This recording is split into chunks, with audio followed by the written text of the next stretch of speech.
An amphibious assault gone horribly wrong. The Battle of Tarawa, or how a sequence of negligent and completely avoidable errors resulted in the deadliest single battle in U.S. Marine Corps history, up to that point. I learned about this from the book The Mosquito Bowl, A Game of Life and Death in World War II by Buzz Bissinger. He wrote it about the experiences of his father in the war. His dad was a war hero and a proud Wisconsin Badger. Now, the year was 1943. Albert Hofmann had just invented LSD, and the top brass of the U.S. military were getting mighty impatient with their progress in the Pacific. The plan, of course, was for the United States, with the help of our allies, Australia and New Zealand, to island hop our way to Japan in a series of amphibious assaults. The first stop would be the tiny island of Betio, a thin strip of land no more than 800 meters wide and 2 miles long. An easy hop for the U.S. forces. But the issue was, the top brass were not too keen on the idea of the amphibious assault. This was largely because of prior failures, such as the Gallipoli campaign, an attempt so disastrous that it caused the man who spearheaded it, Winston Churchill, to resign in shame. But there were others who endorsed the idea, such as this man, Earl Pete Ellis, a Marine who wrote a paper 20 years before Pearl Harbor, in which he said, "Japan is the USA's greatest enemy. We will inevitably engage in war. The initial strategy of a Japanese attack would be to destroy a large portion of the US fleet, and we would develop an island-hopping strategy across the Pacific." Unfortunately, he was bipolar and a raging alcoholic, so he was never promoted and died on a Japanese-occupied island on a secret spy mission. Then there was this man, Marine General Holland M. Smith, also known by his nickname, Howlin' Mad, due to the fact that he was always getting in dumb fights with the Army, who he despised. Considered the father of amphibious assault, he said that it could be done, but only with expert coordination and a yet-to-be-invented transport vehicle that could go from water onto land. We'll get back to the alligator later. Anyway, the island hopping plan was just a theory, and they needed a test site to actually run the experiment. So, Betio was selected. It would be easy, right? Because the Japanese knew. Actually, they had already been building there for a year with Korean slave workers, building things like pillboxes and boat fences and this wall and concrete enclosures and machine gun turrets and so on.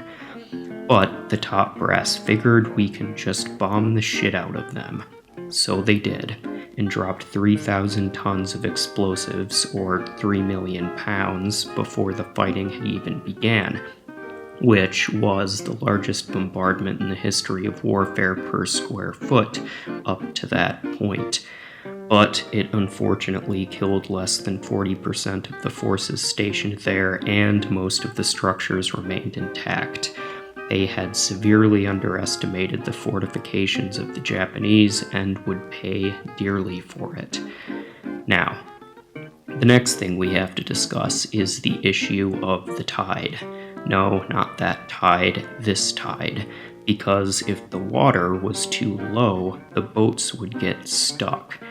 But the top brass, with their big brains, decided to dig up some data. Tide tables, but the only ones they had were from over 100 years ago and were wildly inaccurate. So they did the next best thing and relied upon tidal charts from a location 1,000 miles south of Betio and figured the tides probably would be about the same, right? The commanders had in their company an ally who disputed this assumption, Major Frank Holland, a New Zealand Naval Reserve officer. He had actually lived on the island of Betio for 15 years. He told the top brass definitively that the tide would not reach even 3 feet, and that the day they had chosen, November 20th, was something called a neap tide, one of 2 days each month when the tide was actually at its lowest. But no one listens to New Zealanders, and they gave Operation Galvanic the stamp of approval anyway.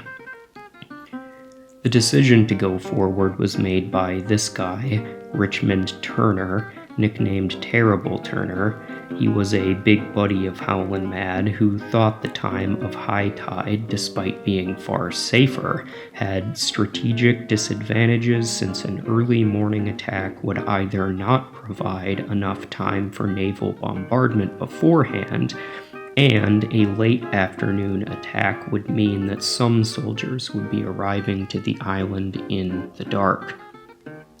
The choice was really more like, do some of your attacking in the dark, or get all of your boats stuck 1,000 yards from shore so the soldiers have to wade across a coral reef while being mowed down by heavy machine gun fire by the very not dead Japanese. And it only gets worse. Terrible Turner's tide advisors warned him of something called a dodging tide, a phenomenon occurring only twice a year caused by the moon's further position from the Earth, in which high tide never occurs at all. And it was on November 20th, the day of the attack, but he did it anyway. Princess, I'm afraid the tides will not allow us to bring the ship into port before nightfall. I'm sorry, Captain, but I do not know much about the tides. Can you explain something to me? Of course, Your Highness. Do the tides command this ship? Now, we're going to return to the topic of the alligators, also called LVTs, which stood for Landing Vehicle Tracked. These things were originally developed by something of a mad scientist, Donald Roebling. His grandfather had built the Brooklyn Bridge, and he inherited millions of dollars. Donald then proceeded to build a huge mansion in Florida, where he secretly, over the course of 4 years, constructed a vehicle for hurricane rescue. Going through many failed prototypes, the vehicle had to be light enough to be buoyant, but sturdy enough to navigate rough terrain. It had paddles sticking out of its treads to propel it in the water. When he unveiled this creation, it was featured in Life magazine, which caught the eye of Howlin' Mad, who realized it was exactly the kind of vehicle they needed to make his dream of amphibiously assaulting the islands of the Pacific a reality. Terrible Turner, on the other hand, was not so convinced.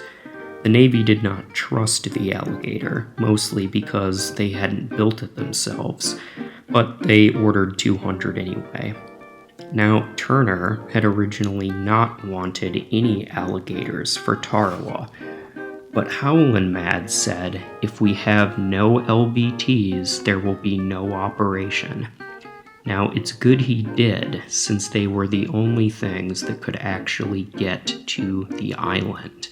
They had 87 alligators and 300 Higgins boats. The vast majority of the soldiers who reached the island were on the alligators, while the men in the boats had to get out and wade with guns over their heads so they didn't get wet.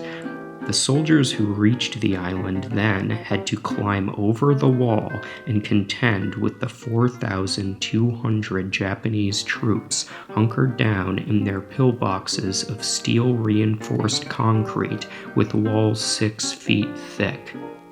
Many of these enclosures had been directly hit by 500-pound bombs and were unscathed. The grueling battle that followed lasted for 3 days. It was thought at the onset that it wouldn't last 3 hours. The bombing campaign had been largely ineffective, the timing of the attack was terrible, and their vehicles were mostly useless. What else could go wrong? Well, the concussions from firing the guns of the command ship, the USS Maryland, knocked out its communication system, so the commanders on board could not give commands to the troops that were on shore. And also, the radio the troops carried wasn't waterproof, so most of them were wrecked when they had to get out of the boats, and the Japanese had covered the coral reef in barbed wire and mines, and soldiers kept thinking they saw periscopes of enemy submarines, but these were really discarded powder casings and stuff thrown overboard, so there were plenty of casualties from friendly fire, and the initial bombing of the island had created so much smoke and dust that the Navy pilots couldn't see anything, and then, on the first night, the Japanese swam out to the abandoned boats stuck on the reef and used them as sniper nests, shooting incoming Marines in the back. And there was no way to get more ammo, water, or rations to the island because they didn't have any more alligators. Hearing all this, you may be surprised to hear that the US won the battle, but in these 76 hours, the US Marines suffered almost as many killed-in-action casualties as US troops suffered in the prior 6-month campaign on Guadalcanal Island. It turned out the very first attempt in Betio was the most heavily fortified island they would encounter in the whole war. It was only on day 2 that the tides began to turn, literally, allowing US battleships to get close enough to deal real damage. Ultimately, they would have won, no matter how long it took, having 18,000 troops on hand. The commanders knew this. Major General Smith said the reason they won was the Marines' unwavering willingness to die.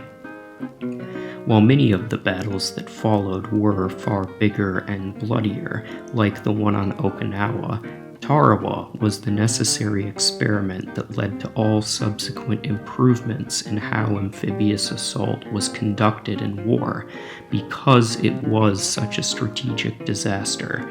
The alligators became indispensable, naval bombardment became far longer and more targeted.